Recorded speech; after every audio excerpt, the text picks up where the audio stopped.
దేవుణ్ణి ఆరాధించడానికి అందరూ చేతులు ఎత్తుతూ ఉంటే వారు చేతులు కట్టుకొని ఉంటారు.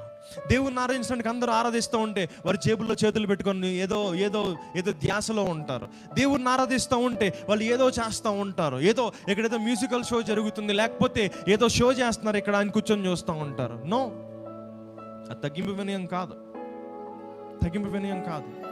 తగ్గింపు ఎప్పుడు కూడా దేవుడు ఆశీర్వాదాన్ని తీసుకొస్తుంది. తగ్గింపు అంటే ఏంటో తెలుసా? దేవుడు నువ్వు ఏది చేయగలవో, ఏది చేసే యోగ్యత ఇచ్చాడో దాన్ని చేయగలగటం. ఆరాధించే యోగ్యత ఇచ్చాడా? ఆరాధించు. గణపరిచే యోగ్యత ఇచ్చాడా? గణపరచు. దేవుణ్ణి మహింపరిచే భాగ్యం ఇచ్చాడా? మహింపరచు. దేవుణ్ణి ఆరాధించే శక్తినిలో పెట్టాడా? ఆరాధించు. ఆరాధించే ఆరోగ్యం దేవుడినిలో పెట్టాడా? ఆయన ఆరాధించు. అప్పుడు దేవుడు మనల్ని హెచ్చిస్తాడు. అప్పుడు దేవుడు మనల్ని దీవిస్తాడు.